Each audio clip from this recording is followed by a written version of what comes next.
Welcome to Bodi RJ சமையல். இன்றைக்கி நம்ம பார்க்க போகிற ரெசிபி தயிர் வடை. வாங்க அதுக்கு தேவையான பொருட்களை பார்த்துடலாம்.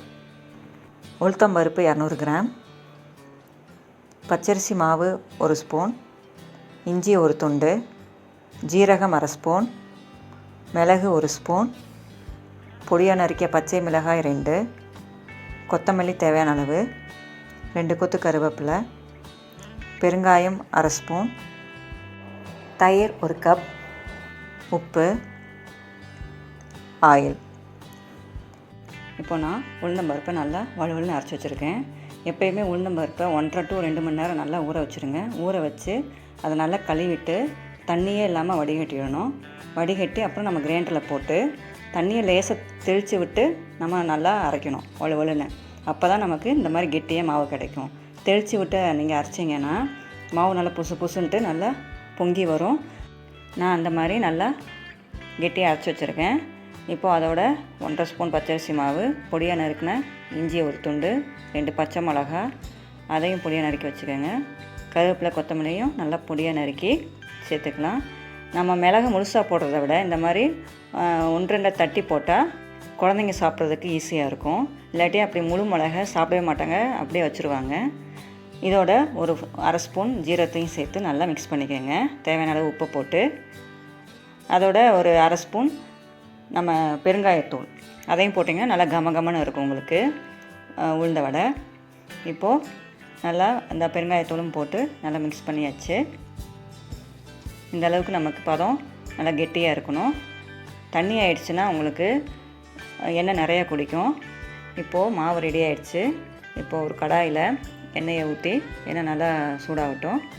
எண்ணெய் ரொம்ப ஹீட் ஆகிடக்கூடாது, மீடியம் ஃப்ளேமில் தான் இருக்கணும். இப்போது வடையை தட்டி போட்டுடலாம். நீங்கள் வடையை தட்டி போடும்போது வாழைலையோ இல்லை பிளாஸ்டிக் கவரோ எதுவும் தேவையில்லை. நம்ம கையிலேயும் நம்ம லேசாக தண்ணியை நினச்சி மாவை எடுத்து நல்லா உருட்டி நடுவில் ஒரு ஓட்டையை போட்டு அப்படியே போட்டிங்கன்னா அழகாக உங்களுக்கு ஷேப்பு கிடைக்கும், இந்த ரவுண்ட் ஷேப்பு. இதுக்கு தனியாக உங்களுக்கு வாழை இலையில் வச்சு தட்டி போடணும்னு அவசியமே இல்லை. அழகாக இந்த மாதிரி நம்ம தண்ணியை தொட்டு மாவை எடுத்தோம்னா மாவு கையில் ஒட்டாது. அழகாக இந்த மாதிரி ரவுண்டாக உங்களுக்கு ஷேப் கிடைக்கும். இந்த மாதிரி நம்ம நல்லா பொரிச்சுக்கலாம். வடை மீடியம் ஃப்ளேமில் தான் நம்ம அடுப்பை வச்சுக்கணும், ஹை ஃப்ளேமில் வைக்காதீங்க. வடை மேலே மட்டும் சீக்கிரம் வெந்துடும், உள்ளே வேகாது. அதனால் மீடியம் ஃப்ளேம்லேயே நம்ம வடையை தட்டி போட்டுக்கலாம். இப்போ அடிக்கடி அப்போ திருப்பி போட்டுக்கோங்க. இப்போ 3/4 பதத்துக்கு வடை வந்தால் போதும். ரொம்ப ஃபுல்லாலாம் நீங்கள் வேக விடாதீங்க. இப்போ 3/4 பதத்துக்கு வெந்துருச்சு. இப்போ எடுத்துடலாம். எடுத்துகிட்டு மிச்சம் மீதம் இருக்கிற மாவை நம்ம வடையை தட்டி போட்டுடலாம். இந்த மாதிரி நம்ம ஏன் பண்ணுறோன்னா எண்ணெய் ரொம்ப சூடாகாது, ஒரே லெவல்லையே உங்களுக்கு மெயின்டைன் ஆகிட்ருக்கும் அந்த ஹீட்டு. இப்போ இந்த வடையை எடுத்துகிட்டு மீதம் இருக்கிற மாவை நம்ம வடையை தட்டி போட்டு அதுவும் 3/4 பதத்துக்கு வெந்த பிறகு இப்போ ஃபஸ்ட்டு நம்ம எடுத்து வச்ச வடையை கூட போட்டுடலாம். இந்த மாதிரி நம்ம வடையை போட்டுட்டு 2 டைம் போட்ட வடையும் உங்களுக்கு ஒரே டைமில் அழகாக குக் ஆகும். உங்களுக்கு டைமும் நமக்கு சேவ் ஆகுது இதனால். இப்போ நம்ம எண்ணெயும் அதிகமாக ஹீட் ஆகாது. இப்போ எல்லாமே ஒரே மாதிரி வெந்துடுச்சு. ஒரே கோல்டன் கலர், இந்த மாதிரி கோல்டன் கலர் வரும்போது நம்ம வடையை எடுத்துடலாம். இந்த மாதிரி ஒரு இடுக்கி மாதிரி ஒரு கம்பியை வச்சு எடுத்திங்கன்னா உங்களுக்கு ஈஸியாக இருக்கும். இப்போது சூப்பரான மொறு வடை உங்களுக்கு ரெடி ஆகிடுச்சு. வடையும் உங்களுக்கு இந்த மெத்தடில் எடுத்தோம்னா நல்லா கிறிஸ்பியாக இருக்கும். இப்போ சூப்பரான வடை ரெடி ஆகிடுச்சு. அடுத்து நம்ம ஒரு பவுலில் ஒரு ஹாட் வாட்டர், அதாவது ரொம்ப சூடாக இருக்கக்கூடாது, வார்ம் வாட்டராக எடுத்து வச்சுக்கணும். எடுத்து இந்த மாதிரி போட்டுங்க வடையை, நம்ம பொரிச்சு வச்ச வடையை போட்டு லேசாக ஒரு 10 செகண்ட் இந்த மாதிரி தண்ணியில் நல்லா முக்கி எடுத்திங்கன்னா இந்த எண்ணெயெல்லாம் அந்த தண்ணியில் பிரிஞ்சிடும். இப்போ உங்களுக்கு பார்த்தாலே தெரியும் எண்ணெய் தண்ணியில் மிதக்கிறத.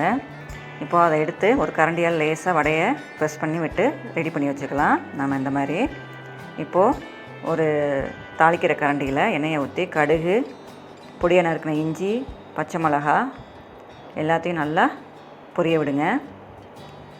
எண்ணெயில் நல்லா பொரியட்டும். அதோட கருவேப்பிலை கொத்தமல்லியும் சேர்த்துக்கங்க. சேர்த்து நம்ம இந்த மாதிரி ரெடி பண்ணிக்கலாம். பெருங்காயத்தூள் கொஞ்சோண்டு போட்டுக்கோங்க. இப்போது தயிரில் தாளித்து கொட்டிடலாம். அதை தேவையான அளவு உப்பை போட்டு இந்த மாதிரி நல்லா கடைஞ்சிக்கோங்க. தயிர் வந்து நல்லா ஃப்ரெஷ்ஷாக இருக்கணுங்க, புளிப்பாக இருக்கக்கூடாது. நல்லா ஃப்ரெஷ்ஷான தயிராக இருந்தால் தான் நல்லாயிருக்கும். இப்போ ரெடி ஆகிடுச்சு தயிர். அதை அந்த வடையில் நம்ம அழகாக ஊற்றி ஒரு 5 நிமிஷம் ஊற வச்சுருங்க. இந்த மாதிரி ஊற வச்சு நீங்கள் சாப்பிட்டு பார்த்தீங்கன்னா குலோப்ஜாம் மாதிரி நம்ம ஸ்பூனில் எடுத்தால் நல்லா சாஃப்டாக வரும். நல்லா தயிரும் வடையும் நல்லா உங்களுக்கு மிங்கிள் ஆகிருக்கும். இந்த வார்மான வாட்டரில் நீங்கள் ஊற வச்சு ஒரு 10 செகண்ட் லேசாக அந்த வடையை திருப்பி போட்டு எடுத்திங்கனாலே போதும், உங்களுக்கு நல்ல இந்த சாஃப்ட்னஸ் கிடைக்கும். இந்த மெத்தடில் செஞ்சு பாருங்கள். கண்டிப்பாக தயிர் வடை சாப்பிடாதவங்களும் கண்டிப்பாக சாப்பிடுவாங்க. இது மேலே லேசாக காரா பூந்தியை தூவி சாப்பிட்டிங்கன்னா இன்னும் டேஸ்ட்டாக இருக்கும். கண்டிப்பாக ட்ரை பண்ணி பாருங்கள். மீண்டும் அடுத்த வீடியோவில் சந்திக்கும் வரை நன்றி, வணக்கம்.